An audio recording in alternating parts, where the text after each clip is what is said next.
اس وقت سورج جیسے سروں پر موجود تھا، ہر طرف آگ برس رہی تھی۔ گرمی کی شدت کی وجہ سے لوگ باہر نکلنے سے گریز کر رہے تھے اور گھروں میں دروازے کھڑکیاں بند کیے بیٹھے تھے۔ ایسے میں لوڈ شیڈنگ ہونا کسی عذاب سے کم نہ تھا۔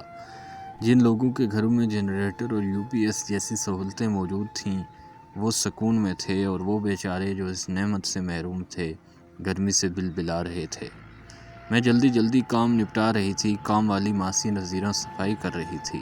میرے بچے اسکول گئے ہوئے تھے اور شوہر آفس جا چکے تھے، اس لیے اس وقت میں اکیلی ہی گھر میں ہوتی تھی۔ باجی کچھ سنا آپ نے؟ میں بریانی کے چاول چولہے پر رکھ رہی تھی، تبھی مجھے اپنی پشت پر نذیرہ کی آواز سنائی دی۔ میں چونک کے پلٹی۔ کیا بتاؤ گی تم تو پتہ چلے گا نا، اور مڑ کر چاول میں نمک ڈالنے لگی۔ وہ جی آپ کے سامنے والے فلیٹ میں ایک عورت شفٹ ہوئی ہے نا، اس نے پھر بات ادھوری چھوڑ کر تجسس کو ہوا دی۔ ہاں جانتی ہوں، پھر کیا ہوا ہے اسے؟ میں یوں ہی مصروف انداز میں گویا ہوئی۔ مجھے اس کی باتوں میں ویسے بھی کوئی دلچسپی نہیں ہوتی تھی، بس اس کا دل رکھنے کو سن لیتی تھی۔ ارے باجی وہ پاگل عورت ہے، کچھ عجیب سی۔ اس نے آنکھیں پھیلا کر پھر سے سسپنس پلایا۔ کسی سے بات نہیں کرتی، نہ ہی ملتی ہے۔ اف نذیرہ، ایک تو تم مفروضے بہت قائم کر لیتی ہو۔ ابھی بیچاری 2 دن پہلے ہی تو یہاں شفٹ ہوئی ہے، اس کو کسی سے جان پہچان نہیں ہے، اور پھر کچھ لوگ ہوتے ہی تنہائی پسند ہیں، جو زیادہ لوگوں سے ملنا جلنا پسند نہیں کرتے۔ وہ بیچاری بھی ایسی ہوگی، اور تم نے اسے پاگل کہنا شروع کر دیا۔ میں نے اسے تعصب سے دیکھتے ہوئے کہا اور بچوں کے لیے ٹینک بنانے لگی۔ ایک تو شدید گرمی اور پھر نذیرہ کی باتیں، اف۔ نہیں باجی، میں اپنے پاس سے نہیں کہہ رہی۔ وہ فریدہ باجی ہے نا، جن کے گھر میں کام کرتی ہوں، وہ بھی یہی کہہ رہی تھی کہ یہ عورت کچھ عجیب سی ہے۔ میں نے آپ کو بتانا اس لیے ضروری سمجھا کہ وہ آپ کے بالکل سامنے رہتی ہے، آپ کا بچوں کا ساتھ ہے، اور پھر اکثر آپ گھر میں اکیلی ہوتی ہو۔ اس نے پھر سے مجھے ڈرایا۔ اوفو نذیرہ، لگتا ہے تمہیں گرمی لگ رہی ہے، چلو یہ ٹینک پیو۔ میں نے ایک گلاس ٹینک اس کی طرف بڑھایا۔ اس نے میرے ہاتھ سے گلاس لے کر ایک ہی سانس میں خالی کر دیا اور بولی، اچھا باجی میں چلتی ہوں، خدا حافظ۔ کہہ کر میں نے دروازہ بند کرنے سے پہلے ایک نظر سامنے والے فلیٹ پر ڈالی۔ وہاں مکمل سکون چھایا ہوا تھا اور دروازہ بند تھا۔ میں سر جھٹک کر نذیرہ کی باتوں پر مسکراتی ہوئی اندر آ کر بریانی دم پر رکھنے لگی۔ بچے بس آنے والے تھے۔ میں نے جلدی رائتہ اور سلاد تیار کیا، تبھی بچے بھی آ گئے۔ السلام علیکم امی، شزا اور ایان نے آتے ہی زوردار سلام کیا۔ وعلیکم السلام بیٹا، چلو جلدی سے کپڑے چینج کر کے آؤ، یہ جوس پی لو، تب تک میں کھانا لگاتی ہوں۔ میں نے کچن سے ہانک لگائی اور ٹیبل پر کھانا لگانے لگی۔ دونوں بچے چینج کر کے ہاتھ منہ دھو کر ٹیبل پر آ بیٹھے۔ امی، یہ جو ہمارے سامنے والے فلیٹ میں آنٹی آئی ہیں، کیا وہ پاگل ہیں؟ ایان نے بیٹھتے ہی مجھ سے سوال کیا۔ میں نے چونک کر اسے دیکھا۔ آپ سے کس نے کہا بیٹا؟ میں نے اسے بریانی کی پلیٹ تھمائی۔ ہمارے فلیٹ کے سب بچے یہی کہہ رہے تھے۔ اس نے زور دے کر کہا کہ وہ اکیلی بولتی رہتی ہیں۔ نہیں بیٹا، ایسے کسی کو نہیں کہتے، وہ بیچاری اکیلی رہتی ہیں اور ابھی کسی سے جان پہچان بھی نہیں ہے، تو وہ کس سے بات چیت کریں؟ میں نے بچوں کی غلط فہمی دور کی۔ تو امی آپ جائیں نا ان کے گھر، شزا نے مجھے مشورہ دیا۔ بیچاری اکیلی ہیں، ان سے بات کر لیں آپ۔ شزا کی بات میرے دل کو لگی۔ ہاں میں جاؤں گی ٹائم نکال کر، بلکہ میں ابھی ایک پلیٹ بریانی دے کر آتی ہوں۔ میں نے تائیدی نظروں سے بچوں کو دیکھا۔ شزا بولی، جی امی یہ ٹھیک رہے گا، اس طرح آپ کی ان سے جان پہچان بھی ہو جائے گی۔ ایسے بھی آپ زیادہ وقت گھر میں اکیلی ہی رہتی ہیں، تو ان سے بات چیت کر لیا کیجیے گا۔ 12 سالہ شزا اس وقت مجھے بے حد سمجھدار لگ رہی تھی۔ جی بیٹا ٹھیک کہہ رہی ہو، میں ابھی آئی، کہہ کر میں نے اپنی پلیٹ سرکائی اور کچن میں جا کر ایک بڑی پلیٹ میں بریانی نکالی اور ڈھک کر سر پر دوپٹہ اوڑھتی میں ابھی آئی کہتی سامنے فلیٹ کی طرف بڑھ گئی۔ دروازے پر کھڑی ہو کر میں نے کچھ دیر سن گن لینے کی کوشش کی، کیونکہ اندر سے باتوں کی آواز آ رہی تھی، لیکن غور کرنے پر پتہ چلا کہ شاید اندر وہی عورت کسی سے فون پر بات کر رہی ہے، کیونکہ اس کے علاوہ کوئی دوسری آواز سنائی نہیں دے رہی تھی۔ میں نے جھجکتے ہوئے دروازہ ہلکے سے نوک کیا، کوئی آہٹ نہ پا کر دوبارہ نوک کیا۔ ابھی میں انتظار کے بعد پلٹنے ہی والی تھی کہ قدموں کی چاپ سنائی دی۔ میں ٹھہر گئی۔ دروازہ کھلا اور وہ عورت لگ بھگ 40 کے قریب ہوگی، بکھرے بال اور گندا حلیہ۔ مجھے اسے دیکھ کر عجیب سا احساس ہوا، کہیں میں نے یہاں آ کر غلطی تو نہیں کر دی۔ خیر اب تو آ ہی گئی تھی، تو بات بھی کرنی تھی۔ وہ عورت اب تک فون پر بات کر رہی تھی اور ساتھ ساتھ مجھے سوالیہ نظروں سے دیکھ رہی تھی، جیسے میرے آنے کا مقصد جاننا چاہتی ہو۔ اس کی آنکھیں لگتا تھا جیسے میرے وجود کے آر پار ہو رہی ہوں۔ میں نے نظریں چراتے ہوئے سلام کیا اور بریانی کی پلیٹ اس کی طرف بڑھائی۔ وہ میں آپ کے سامنے والے فلیٹ میں ہی رہتی ہوں، سوچا آپ سے مل کر آؤں۔ میں نے اپنا تعارف کرایا تو اس نے پہلی بار مجھے مسکرا کر دیکھا تو میری ڈھارس پھندی اور جواباً میں بھی مسکرا دی، لیکن فون اب تک اس کے کان سے لگا ہوا تھا جس پر وہ ہنس ہنس کر بات بھی کر رہی تھی۔ اس نے پورا دروازہ کھول کر مجھے اندر آنے کی دعوت دی۔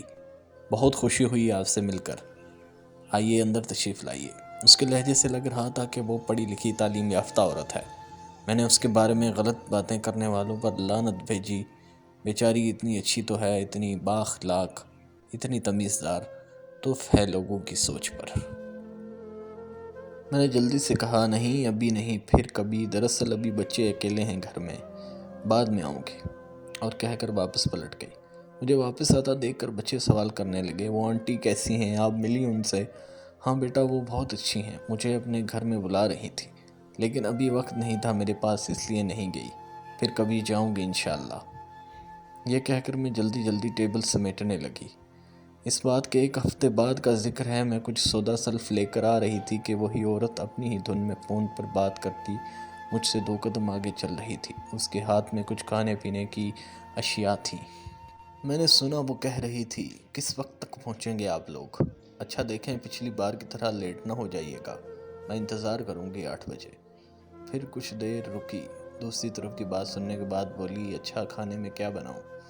بریانی، اچھا، اور میٹھے میں کسٹرڈ، اوکے اب جلدی آئیے گا۔ ہاں بابا میں ریڈ کلر کا سوٹ ہی پہنوں گی، کہہ کر ہنسنے لگی۔ میں اس کے پیچھے چل رہی تھی اس لیے ساری گفتگو بخوبی سن رہی تھی۔ اوکے خدا حافظ، اس نے کہہ کر فون پرس میں رکھ لیا تو میں نے آگے بڑھ کر اسے سلام کیا۔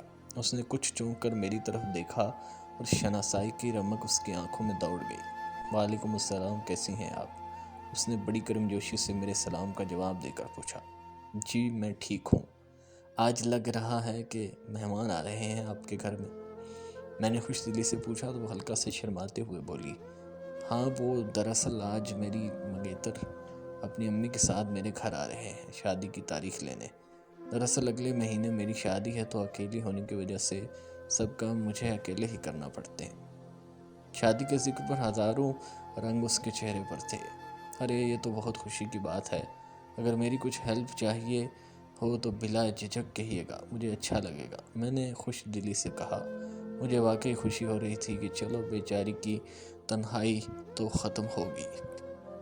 جی جی ضرور، آپ آئیے گا میرے گھر، میں آپ کو ان سے ملواؤں گی۔ اس نے مجھے اپنے گھر آنے کی دعوت دے ڈالی، جسے میں نے اخلاقاً قبول کر لیا اور آگے بڑھ گئی۔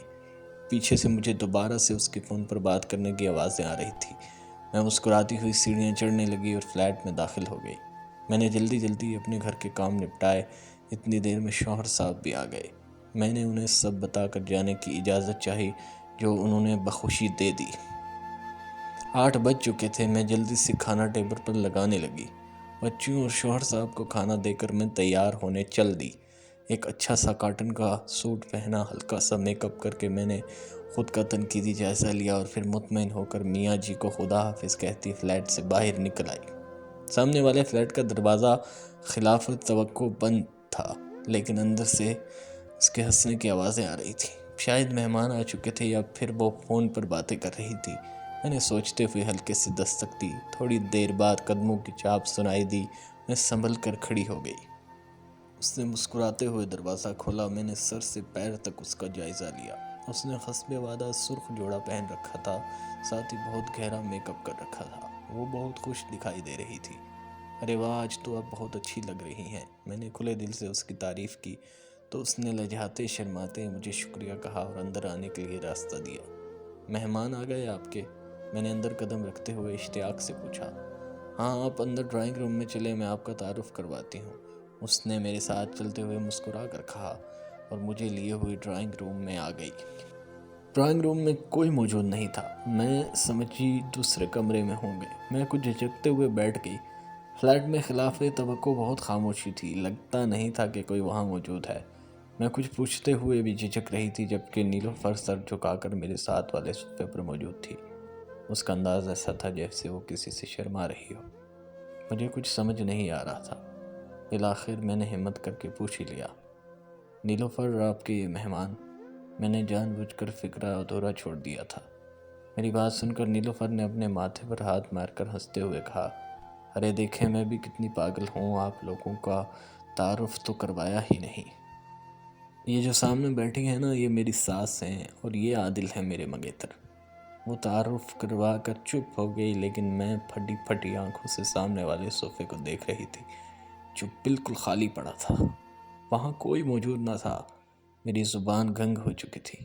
لگتا تھا جیسے میری قوت گویائی سلب کر لی گئی ہو۔ ٹیبل پر لوازمات سجے ہوئے تھے۔ میں ابھی کچھ سمجھ نہیں پا رہی تھی کہ نیلوفر نے اپنا موبائل، جس پر وہ بات کرتی رہتی تھی، میرے سامنے ٹیبل پر رکھا اور کہنے لگی، آپ لوگ باتیں کریں، میں کولڈ ڈرنک لے کر آتی ہوں۔